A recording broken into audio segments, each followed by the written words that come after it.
Os olhos em nome de Jesus. Santo é o teu nome, Senhor. Nós te adoramos, nós te louvamos, nós te bendizemos e declaramos a tua soberania sobre nós. Declaramos o teu amor, a tua graça, a tua misericórdia sobre nossas vidas, Pai. Em nome de Jesus. Em nome do Senhor Jesus, nós declaramos que só o teu Santo Espírito tem autoridade nessa casa. Declaramos que os teus anjos estão aqui para nos guardar de todo intento do maligno, Pai, de toda armadilha, de toda cilada. Em nome do Senhor Jesus, Pai, leva nossas mentes cativas a Ti agora nesse momento. Que possamos, Pai, receber de Ti a revelação nessa hora. Que possamos, Senhor, crescer em graça e em sabedoria. Que possamos nos arrepender, Pai. Que possamos, Pai, mergulhar na Tua graça. Em nome de Jesus. Se você crer, aplaude ao Senhor em nome de Jesus.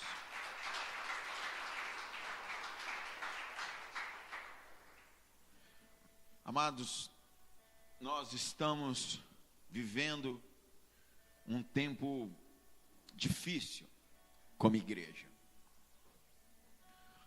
Espiritualmente falando, vivendo um tempo em que a igreja está como que se estivesse dormindo. E isso é muito sério, pelo tempo cronológico que vivemos. Isso quer dizer, é lógico que nós estamos no fim dos tempos. É lógico que a volta de Jesus é iminente.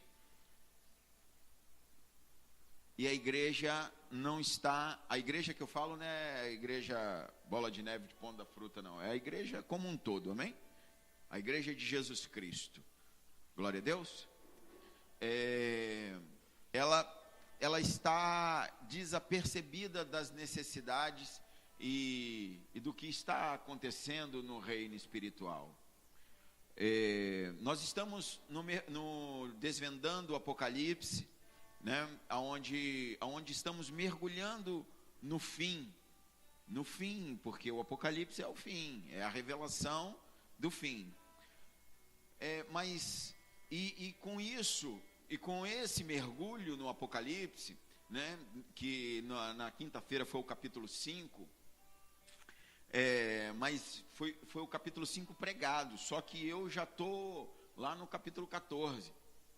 Então, assim, eu vou me desesperando. E mediante aos acontecimentos da última semana, dos últimos acontecimentos, eu realmente tenho vivido dias angustiado espiritualmente.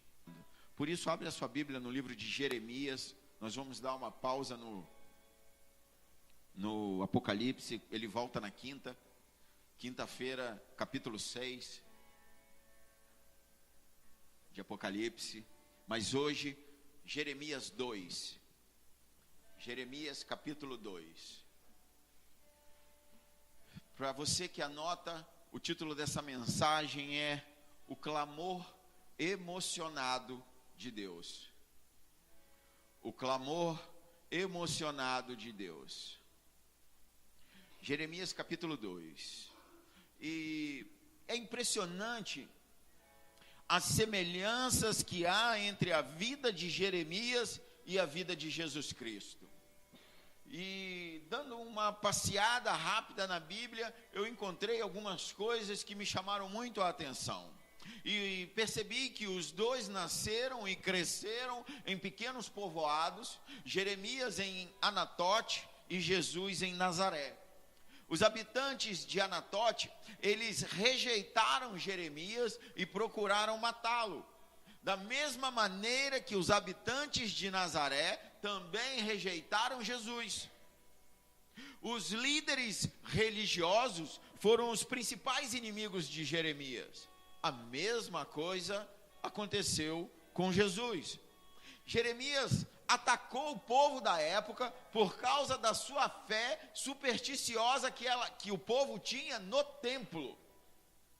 e por crer que a conduta moral não era importante, já que eles obedeciam o ritual do templo. É mais ou menos como hoje, as pessoas pensam que pelo fato de ir à igreja, é como se fosse um ritual ao templo, não precisa ter uma conduta moral, não precisa andar em santidade, não precisa de tomar a cruz, amém, queridos? E Jeremias, por causa desse combate, porque ele não aceitava isso, porque naquela época Deus morava no templo, amém? Mas não era ir ao templo, era servir ao Senhor que era o importante. E Jeremias disse assim: não confieis em palavras falsas, dizendo, templo do Senhor é este. Eis que vós confiais em palavras falsas, que para nada vos aproveitam. Será esta casa, que se chama pelo meu nome, um covil de salteadores aos vossos olhos? Eis que eu mesmo vi isto, diz o Senhor. Jeremias 7, capítulo 7, versículo 4.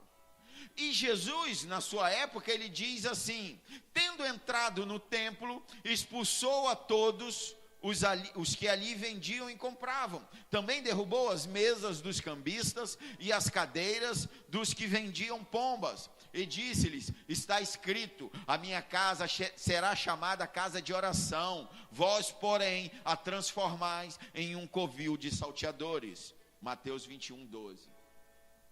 Tanto Jeremias quanto Jesus combatiam a mesma coisa, amém? Estão me entendendo?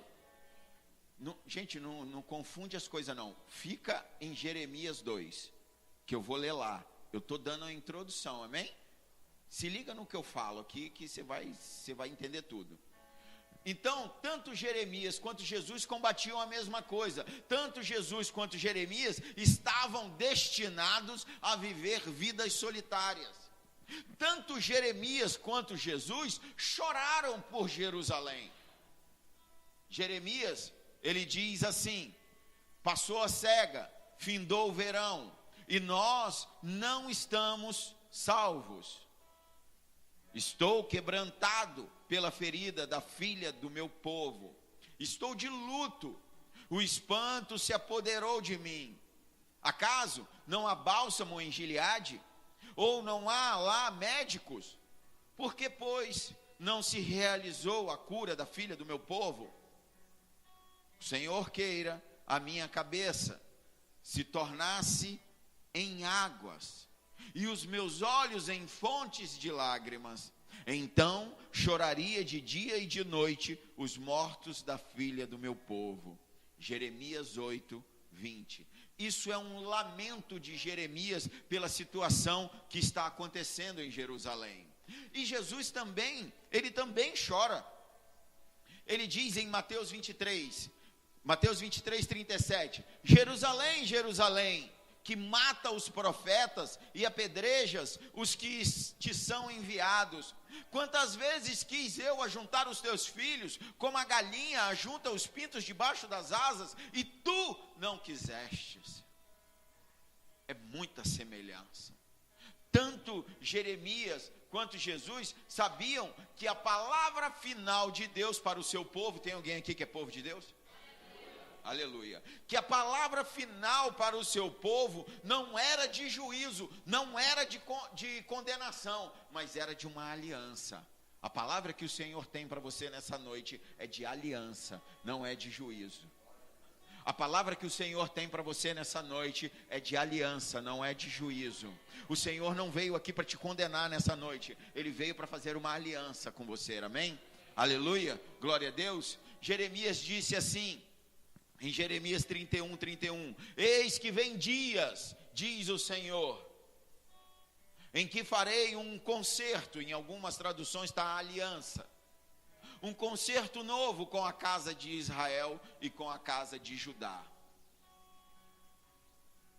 Mateus 26, 27 diz assim, agora é Jesus falando, e na noite em que foi traído, Jesus se reuniu com os seus discípulos no cenáculo para celebrar a Páscoa, e depois de haver tomado o cálice e orado, ele deu a seus discípulos dizendo, bebei dele todos, porque isso é o meu sangue, o sangue da nova aliança que é derramado por muitos para a remissão dos pecados. Aleluia. Jeremias aponta e fala para o povo: vai ter uma nova aliança, vai ter um novo concerto. Ele aponta: vai ter um concerto para a tua vida.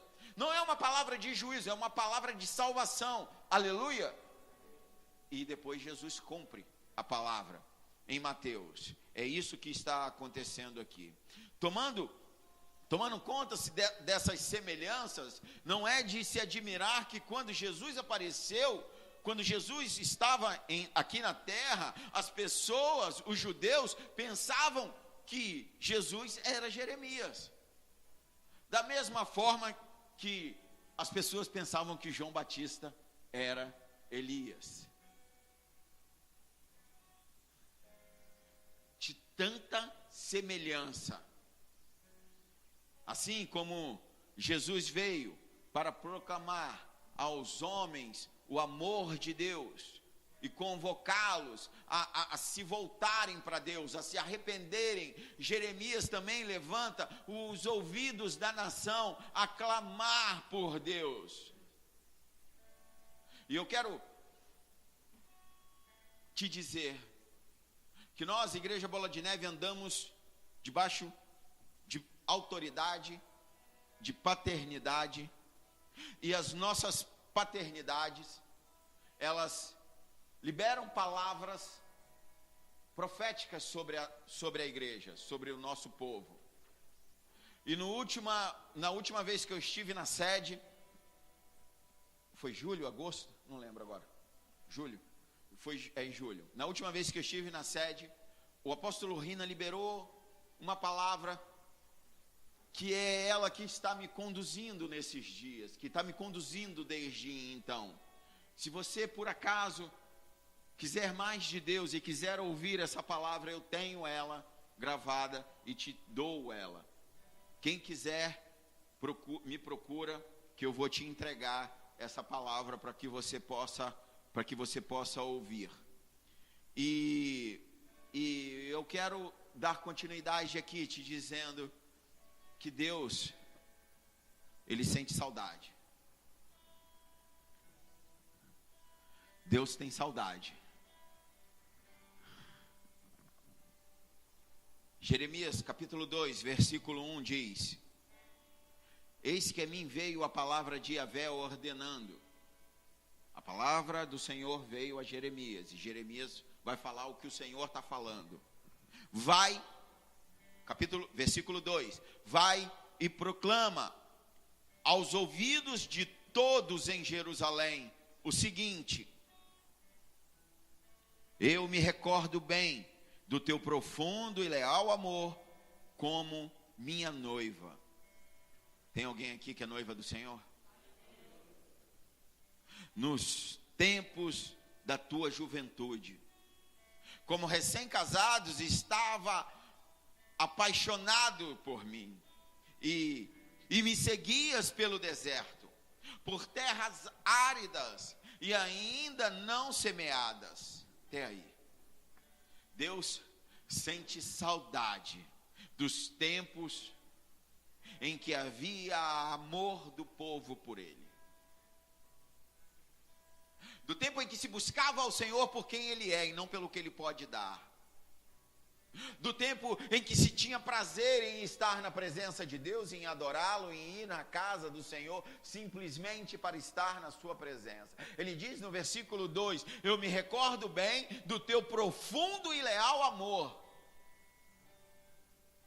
O coração de Deus, ele se move por você. O coração de Deus se move por você.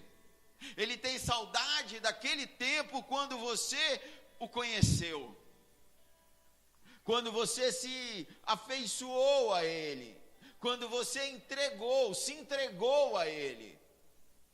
Deus, Ele tem saudade do tempo em que você estava na presença dEle completamente, do tempo em que você tinha prazer em ler a sua palavra, do tempo em que você tinha prazer em estar em oração com Ele, estar conversando com Ele. Deus tem saudade do tempo em que você vinha para a casa dele pulando de alegria. Do tempo em que você tinha expectativa do que ele ia fazer à noite dentro da igreja. Que você cantava louvores com todo o fervor da sua alma. Quando você se entregava completamente, você não se preocupava com nada, você não se preocupava com as redes sociais, você não se preocupava com quem ficou em casa, você se preocupava em estar na presença dele.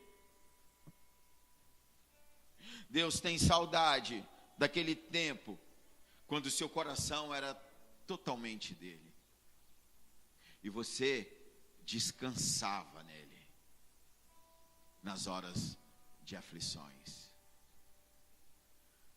Deus tem saudade de você. O Senhor está com saudade de você.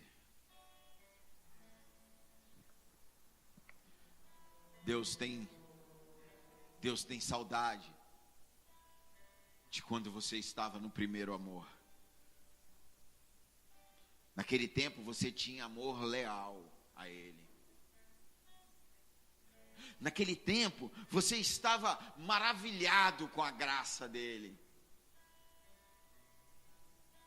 Você se assentava aos pés dele para adorar e contemplar a sua majestade. Você não cessava de falar do nome dele. Você não cessava de falar das maravilhas dele. Você não cessava de compartilhar com as pessoas o que ele falava com você. Daquele tempo, você se alegrava com as coisas de Deus.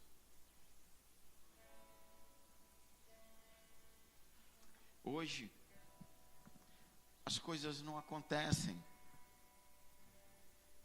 Você vem para o templo, você gosta da galera, você gosta dos ritmos, você gosta do visual colorido,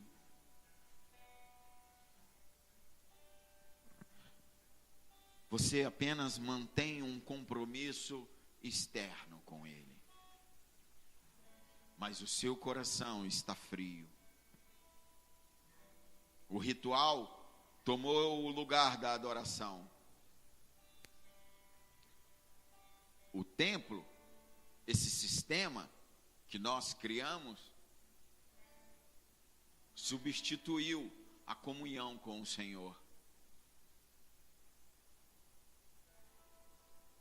Tudo continua acontecendo, porque não são todos. Então tudo continua acontecendo, mas o problema é contigo. Porque o seu coração está duro.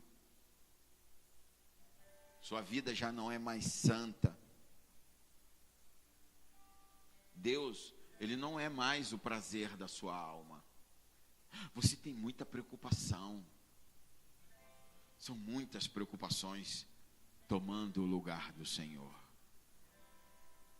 Deus sente saudade do tempo em que você tinha comunhão com Ele. Do tempo em que você era a noiva dele.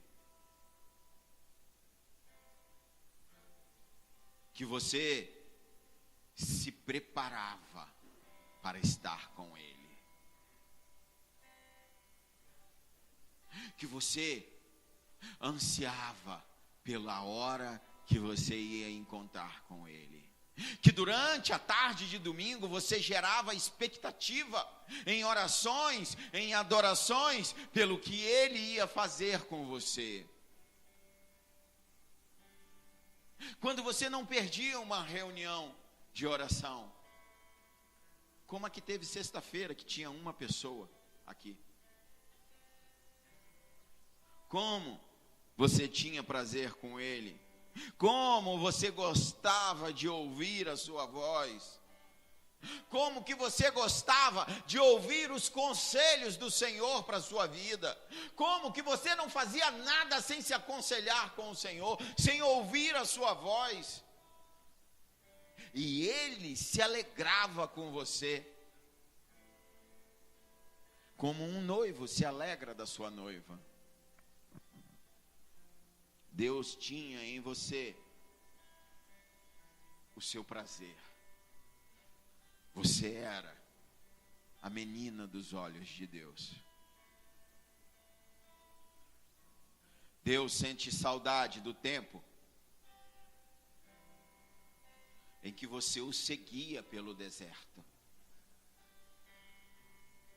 Quantos de nós estamos no deserto, mas não estamos procurando o Senhor?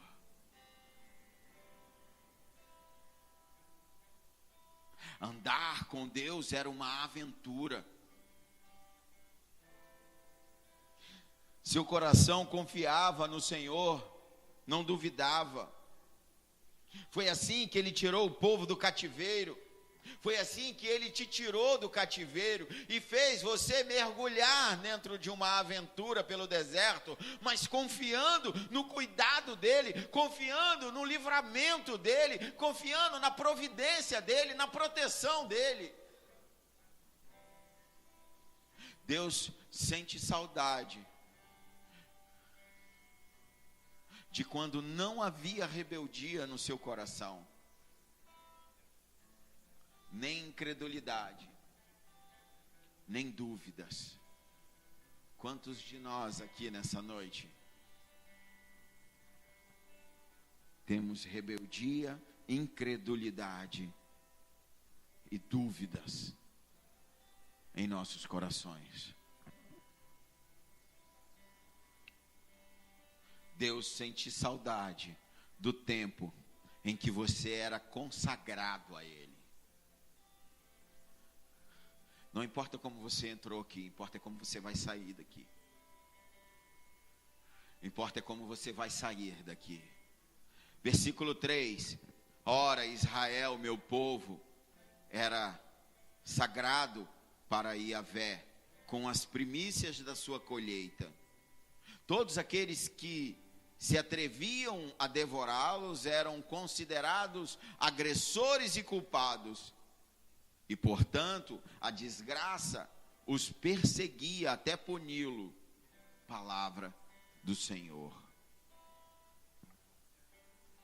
Se entregava ao Senhor sem reservas. Seu coração, sua vida, seu destino, seu futuro, tudo era entregue ao Senhor. Você era totalmente dele. Deus tem saudade desse tempo,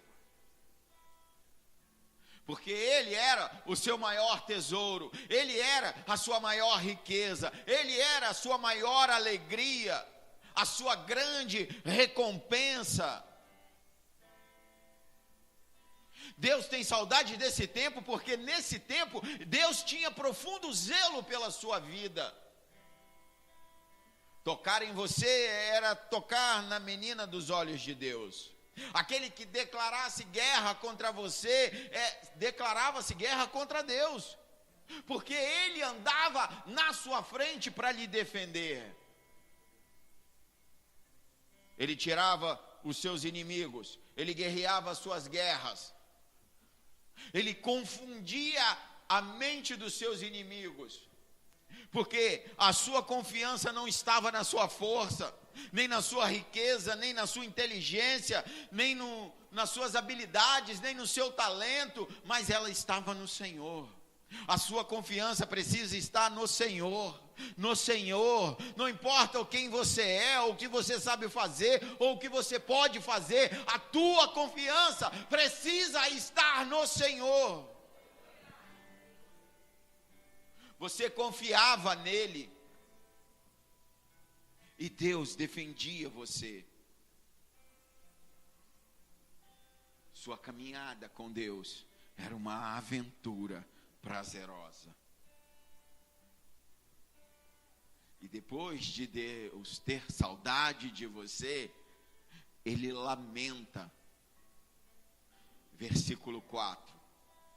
Portanto, ouve a palavra de Yahvé, ó casa de Jacó, todos os clãs da comunidade de Israel. O povo de Deus, de forma ingrata. O povo de Deus, tem alguém aqui que é povo de Deus?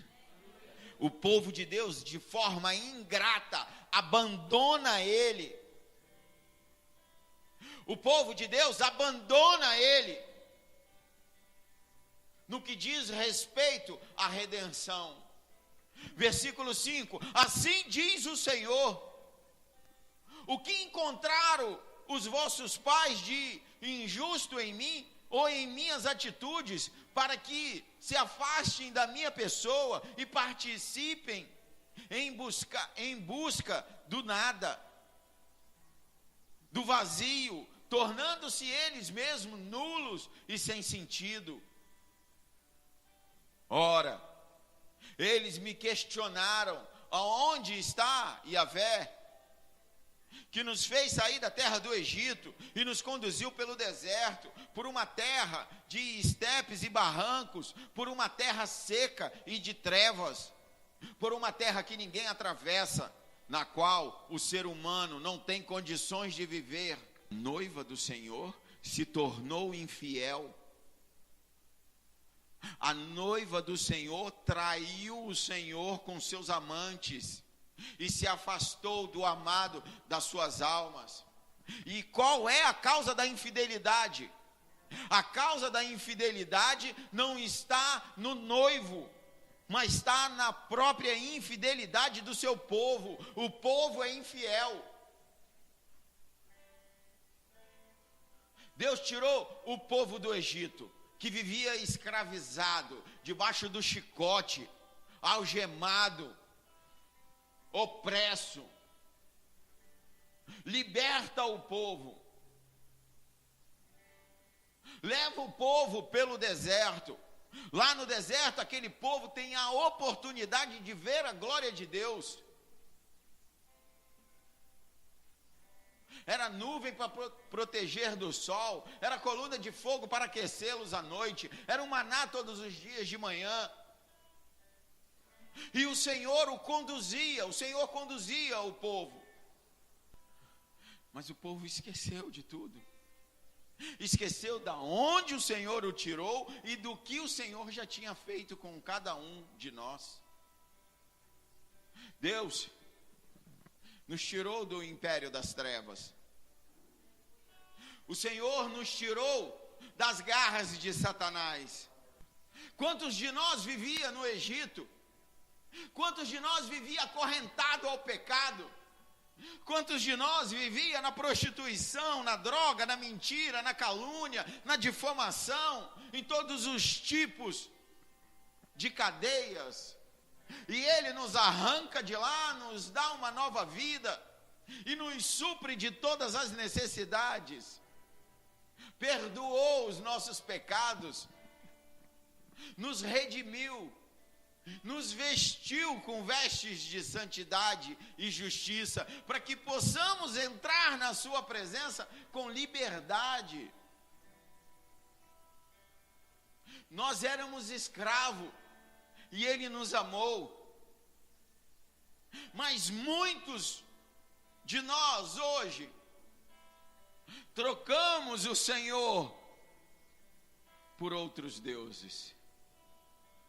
Muitos de nós hoje, mesmo depois de ver o poder de Deus em nossas vidas, mesmo depois de ser abençoado por Ele, mesmo depois de sermos libertos por Ele, trocamos Ele por qualquer coisa, trocamos Ele por outros deuses, trocamos eles por coisas insignificantes nessa terra.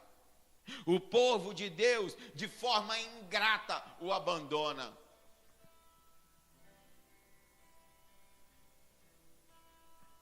Ele não só tirou do Egito, mas Ele também guiou. Ele nos livrou dos inimigos.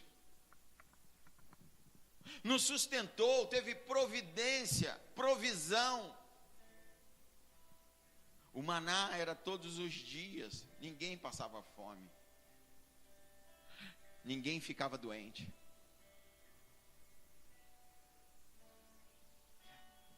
As roupas não se rasgavam, as sandálias não se consumiam. Deus deu água no deserto, fez jorrar fonte de águas de pedra, de rocha. Tantos milagres para uma geração. Tantos milagres extraordinários o Senhor tem feito no meio do povo. Quantos milagres o Senhor tem feito no meio de nós. Quantas guerras nossas que o Senhor tem guerreado. Quantas vitórias o Senhor tem nos entregue. Mas apesar desse tão grande amor, o seu povo o troca por qualquer coisa.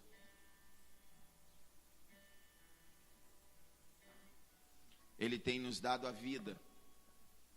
Ele tem nos dado saúde, Ele tem nos dado família, Ele tem nos alimentado, Ele tem nos dado abrigo, Ele tem nos dado proteção, Ele tem nos guiado, Ele tem nos livrado do mal. Mas apesar de toda a provisão divina, nós também temos deixado o Senhor por qualquer coisa. Versículo 7. Entretanto,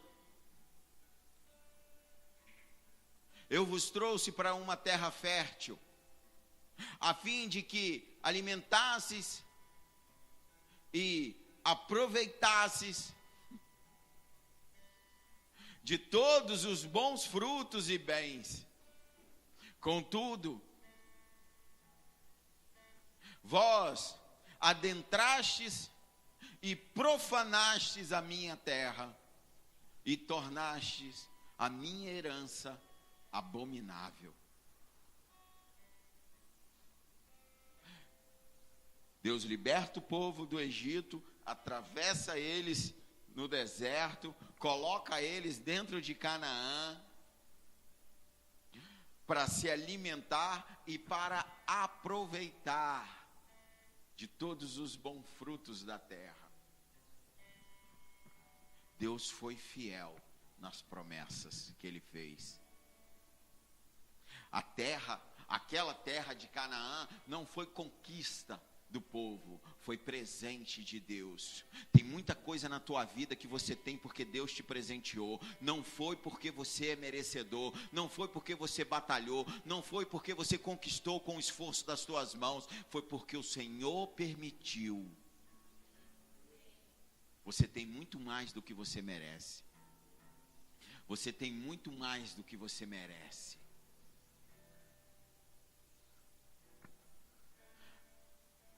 A entrada daquele povo na terra foi por ação divina, não por obra humana.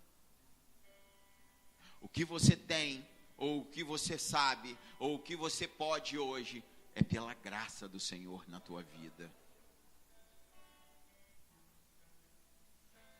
Quando o povo entrou na terra prometida, em vez de dar a glória devida ao Senhor, contaminaram a terra.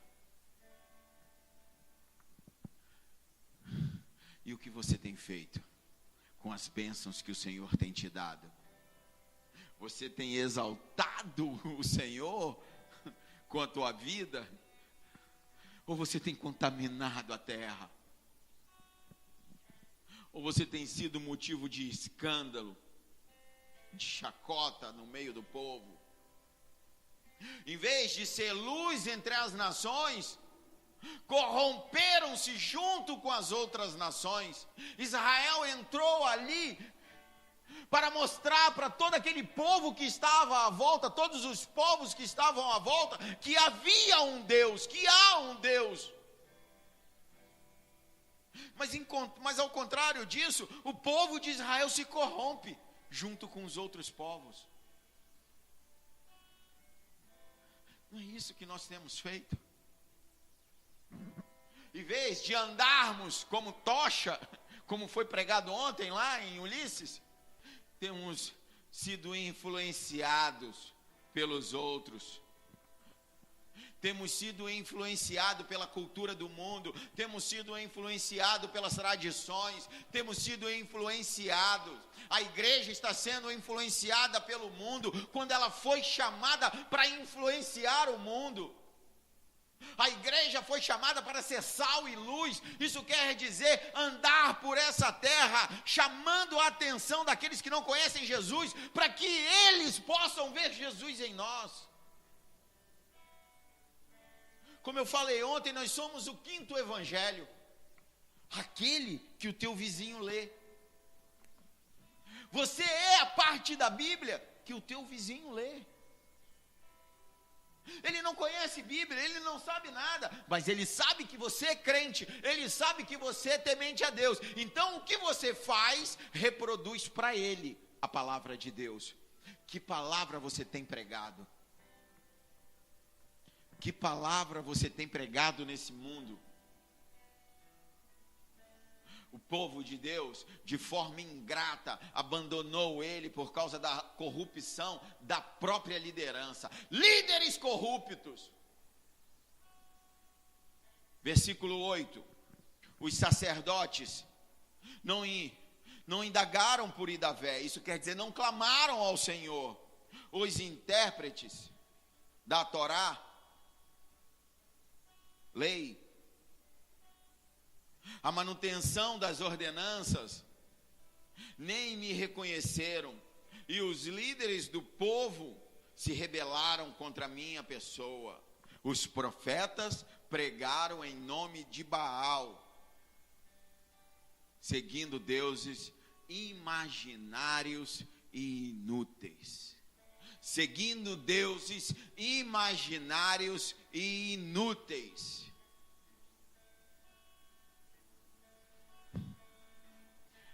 A igreja de Jesus Cristo não precisa de melhores métodos. A igreja de Jesus Cristo precisa de melhores homens. Mulheres também. Tem alguém aqui que pode se levantar nessa noite? Que pode se levantar nessa noite para ser um homem melhor, para ser uma mulher melhor, para ser um homem, uma mulher de Deus, que anda por essa terra como uma tocha acesa, iluminando essa cidade, para que essa cidade possa ver que há salvação em Cristo Jesus, que há solução para essas mazelas que estão aí fora, e a solução é o Espírito Santo, que nós temos para dar para eles. Aqueles que deveriam conduzir o povo, desviaram o povo. Sacerdotes que se tornaram omissos, mestres da palavra que se tornaram ímpios, pastores que se tornaram aproveitadores, profetas que desviaram. E Deus fica indignado. Ele estava com saudade, ele passou a lamentar e agora ele está indignado. Versículo 9. Por isso eu novamente os acuso em juízo, declara Yahvé. E farei denúncia também contra os filhos dos vossos filhos, diz o Senhor. É tão grave isso. É tão grave isso. Porque o Senhor está falando que está acusando esse povo, mas também os filhos. Mas os filhos não tem nada a ver, mas é assim que funciona. É de geração em geração.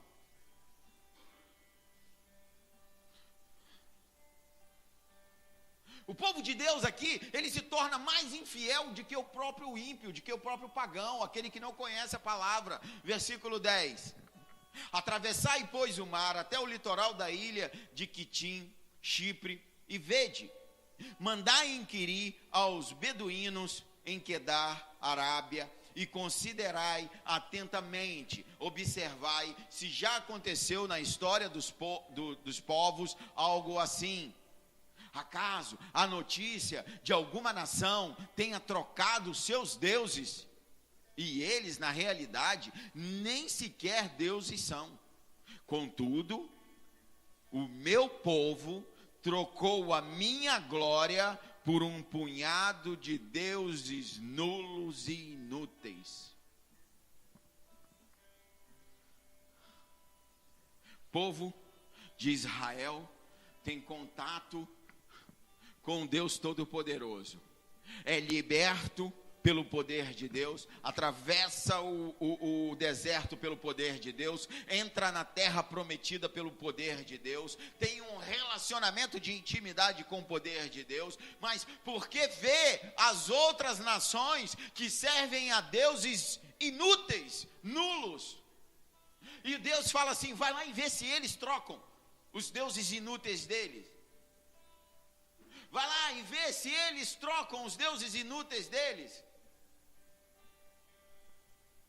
Porque os ímpios, quer dizer, aqueles que não conhecem Jesus Cristo, mesmo adorando a deuses mudos, que não falam, deuses que não ouvem, deuses que não cheiram, que não enxergam, que não são deuses, não trocam essas imagens por outros deuses. Mas Israel, mesmo servindo ao Deus vivo, abandonou o Senhor e trocou ele por ídolos sem valor. Pelo que você tem trocado o Senhor? Pelo que? O que vem te roubando do Senhor? O que vem atrapalhando o teu relacionamento com o Senhor? A fidelidade dos ímpios aos seus deuses reprova a infidelidade de Israel. O povo lá fora é mais dedicado aos seus deuses nulos, inúteis, do que o povo de Deus ao Senhor. Nós vimos isso na segunda-feira.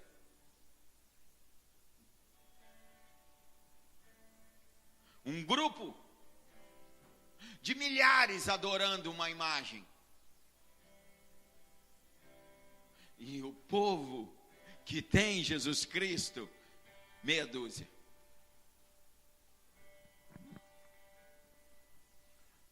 Aqueles que não conhecem Jesus, que estão cegos espiritualmente, deixaram de ver novela, deixaram de passear, deixaram de ir para a praia, deixaram de namorar, deixaram de ir para qualquer lugar para adorar uma imagem, enquanto o povo de Deus estava cansado. Afinal é segunda, eu fui praticar um esporte, eu fui ler um livro, ler uma revista, sei lá o que você foi fazer. Os ímpios são muito mais zelosos do que o próprio povo de Deus. O povo de Deus abandona a fonte de água viva. Versículo 12: espantai-vos disso, todo o universo. Olha o que o Senhor fala. Espantai-vos todo o universo, os céus, horrorizai-vos e abismai-vos profundamente com tal atitude, declara Yahvé, o Senhor. O meu povo cometeu 2 crimes. Eles me abandonaram a mim, a própria fonte de água viva, e tentaram cavar as suas próprias cisternas, poços rachados que não conseguem reter água. O pecado do povo de Deus é tão grande que até os céus ficam espantados. Até os anjos ficaram espantados, querubins e serafins. Eu acho que até os demônios ficaram espantados com tamanha incredulidade do povo de Deus abandonando o seu Senhor. Jeremias, ele retrata Deus aqui como uma figura de águas, fonte de águas vivas, porque para Davi falava de Deus como o bom pastor.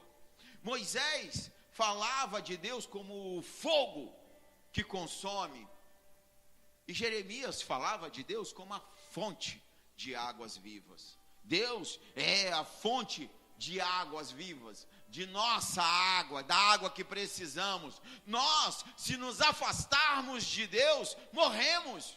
Sem Deus não se vive, sem a água nós não podemos viver, sem a água viva. Só na presença de Deus temos a nossa plenitude, Deus é a fonte de água viva, é a fonte de água abundante. Ele não é uma cisterna, ele não é um poço, ele é uma fonte. Uma cisterna, ela só pode armazenar água, ela não pode produzir água. Uma fonte produz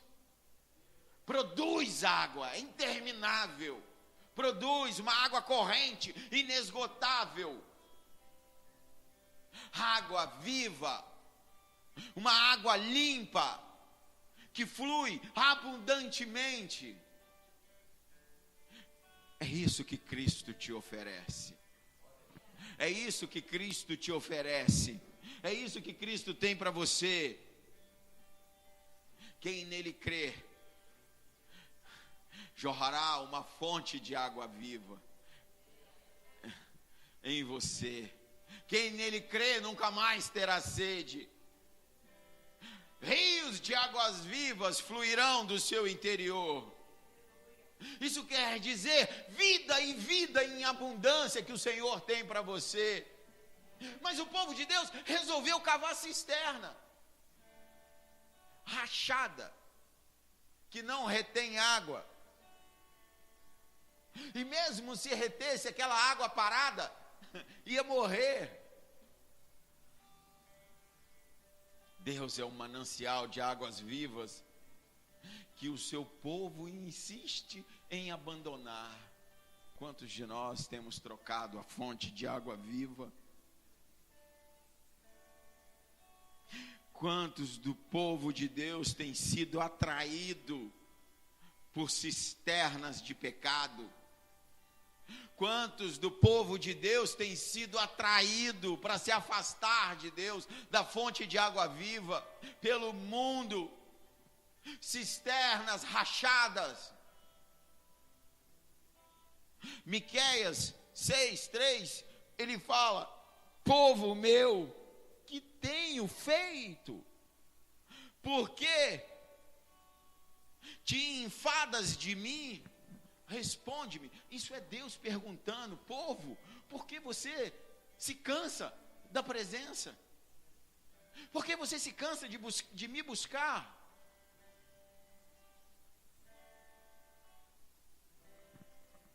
Muitos de nós têm trocado o Senhor, a presença do Senhor,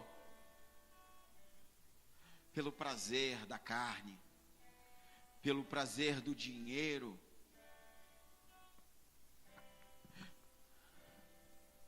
pelo sucesso, por ídolos modernos, por trabalho. Muitos de nós têm trocado o Senhor por trabalho. Não que se não deva trabalhar, lógico que tem que trabalhar, o povo de Deus tem que produzir. Mas o teu sustento não é o teu trabalho, o teu sustento é o Senhor. Quantos de nós têm sido seduzido por algo artificial? Israel deixou o Senhor e se deixou seduzir pelo mundo. Talvez Israel tenha pensado assim: Deus é muito exigente. Talvez a igreja esteja pensando assim: Deus é muito exigente. Esse negócio de santidade, esse negócio de culto todo domingo. Talvez nós queremos uma religião que custe menos, que nos dê mais liberdade, que não cobre tanto. Afinal, os pastores cobram muito. Talvez nós precisamos de líderes que cobrem menos, que fale menos. Aquele povo queria ser livre como as outras nações.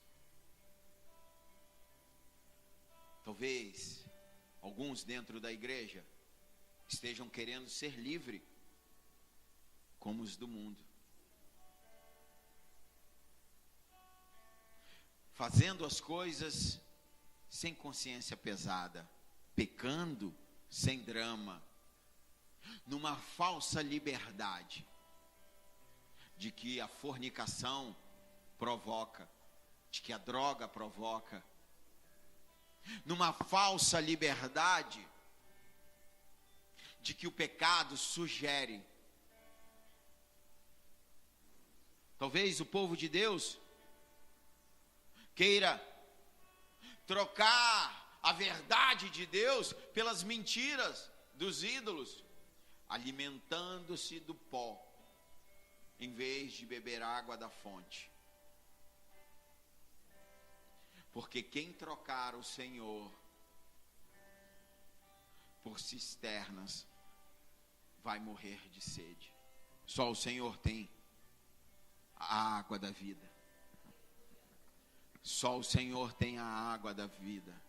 Só Ele pode matar a nossa sede. Só Ele pode saciar os nossos anseios, os nossos desejos. Só nele a nossa alma pode descansar.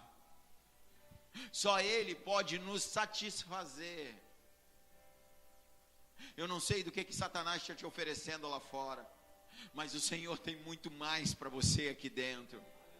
O Senhor tem muito mais para você aqui dentro.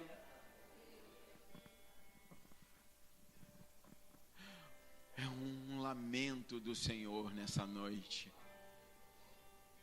Ele clama, Ele lamenta, para que a igreja acorde, para que a igreja se levante espiritualmente. Você não pode estar satisfeito com a vida que você leva. Você não pode estar satisfeito com o que você conquistou na presença de Deus. Ele tem muito mais. Ele tem muito mais para você. Ele tem muito mais. Ele quer te levar a lugares inimagináveis. Ele quer te levar a situações aonde que o nome dele vai ser exaltado, como foi pregado ontem. Você é para ser um astro. Isso quer dizer, você tem que ser reconhecido no meio dessa sociedade como um homem e uma mulher de Deus, como um homem e uma mulher que transporta a glória de Deus. Você precisa ser reconhecido nessa cidade como aquele que tem palavra de vida eterna, como aquele que impõe as mãos e profetiza, como aquele que declara a cura, aquele que declara a restauração. Você foi chamado para esse tempo, para essa hora, para que o nome dele seja exaltado em você. Foi para isso que você veio aqui nessa noite. Você veio aqui para se arrepender da vida que anda levando, para que o Senhor seja visto na tua vida. Feche os teus olhos em nome de Jesus. Chorei calabarade que rei calabarare de que andanai. Rei calabarare, santo é o teu nome, Senhor. Santo, santo, santo é o teu nome. Mesmo que muitos de nós tenhamos te abandonado, Senhor, em algum momento, o Senhor não nos abandona. O Senhor não nos abandona. O Senhor não nos abandona. O Senhor não nos abandona, porque o teu amor dura para sempre. O teu amor dura para sempre. E nós nos apresentamos na tua presença como filhos amados. O Senhor não abre mão de nós. E nós nessa noite, Senhor, nos arrependemos e te louvamos e te agradecemos, porque o Senhor não desistiu de nós. Não desista de nós, Senhor. Nós queremos estar na tua presença. Nós queremos encontrar o teu favor, o teu amor. Nós desejamos estar na tua casa, estar na tua presença, viver os teus planos, viver os teus sonhos, andar para o centro da tua vontade. Que a tua disciplina, Senhor, venha aos nossos corações nessa noite. Que o Senhor nos convença do juízo e do pecado. Que o Senhor possa nessa noite fazer com que essa voz penetre na nossa alma, no nosso espírito. O Senhor te chama para um novo começo. O Senhor te chama para um novo começo. Para que você possa nessa noite, se voltar ao único digno de ser adorado, ao único digno de ser seguido, à razão da tua vida, ao centro da tua vida. Entrega a tua vida para o Senhor. Entrega a tua vida para o Senhor. Entrega a tua vida para o Senhor. Entrega. Mas isso não pode ser verbal apenas. Precisa ser uma decisão. Nada pode te impedir de estar na presença de Deus. Você precisa ser reconhecido nesse mundo como um crente fanático, como aquele que vive para que o nome dele seja exaltado, como aquele que tem palavra de vida eterna, transportador da glória de Deus, aquele que faz a diferença no teu bairro, na tua rua, aquele que as pessoas procuram para atrás de uma solução, e você tem a solução. Você tem a solução. Você tem a solução para o mundo. Você tem a solução para a crise. Você tem a solução para a escassez. Você tem a solução para a seca. Você tem a fonte de águas vivas.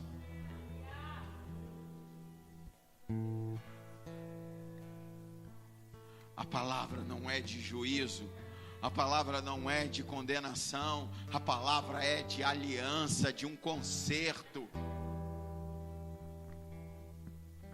Se você deseja entregar a tua vida para o Senhor, nessa noite de ceia, repete comigo essa oração.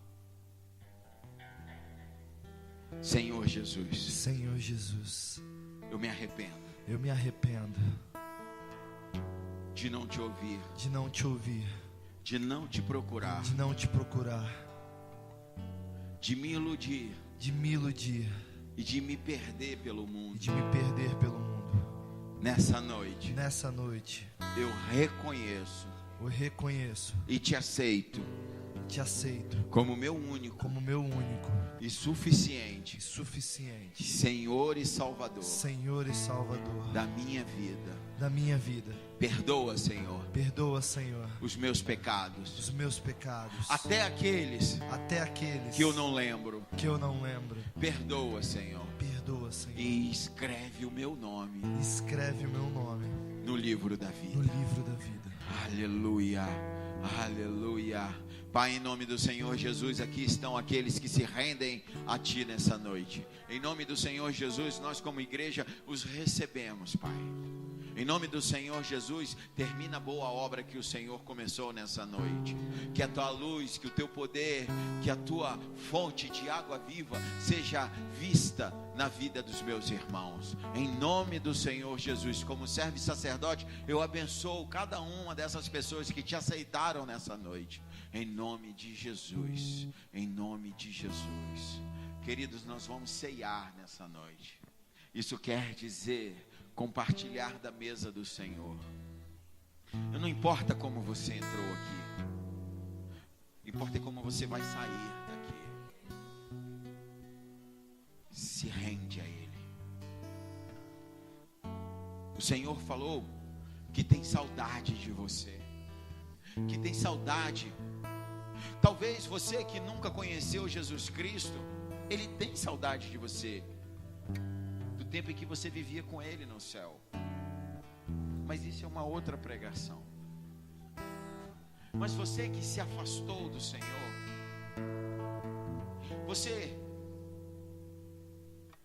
o Senhor falou que tem saudade de você. Ele lamentou o teu afastamento. E Ele te chama de volta nessa noite. Te chama como filho amado, que volta para a casa do Pai.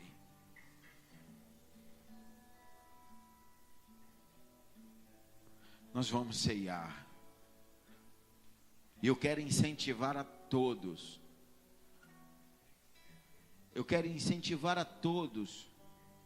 Porque o Senhor está de braços abertos para te receber na mesa dele. A reconciliação já foi feita. Os anjos estão festejando nessa hora. Eu não estou vendo, mas eu creio. Há uma festa no céu pela tua decisão de se voltar ao Senhor, dele ser o centro da tua vida. Participe da ceia. Quero trazer à memória aquilo que me dá esperança.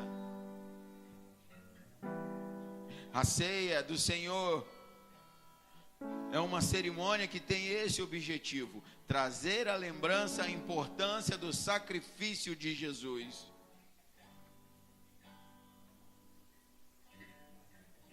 Trazer à lembrança e publicar nas regiões celestiais que você crê no sacrifício de Jesus Cristo, que Jesus Cristo completou a obra, e pela tua fé no sacrifício de Jesus, as portas de Nova Jerusalém se abrem para você entrar.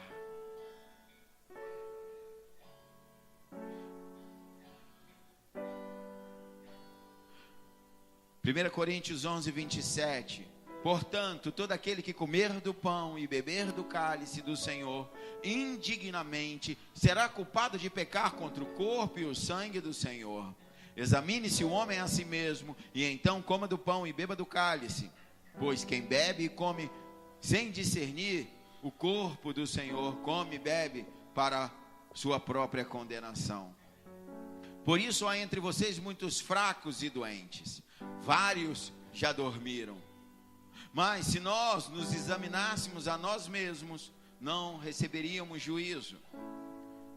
Quando, porém, somos julgados pelo Senhor, estamos sendo disciplinados para que não sejamos condenados com o mundo. Eu quero te convidar nessa hora a se humilhar diante do Senhor. Enquanto os diáconos servem a ceia, que você possa nessa hora se arrepender, quebrar o teu coração, se derramar aos pés da cruz, confessar os teus pecados, pedir perdão ao Senhor, se declarar debaixo do sangue do Cordeiro, se submeter a Jesus Cristo. Se necessário for, pedir perdão a alguém que está aqui, não perca a oportunidade, vá pedir. Se conserte com o Senhor. Se conserte com o Senhor. Se conserte com o Senhor. Se conserte. Enquanto esse louvor é tocado, se conserte com o Senhor. Em nome de Jesus.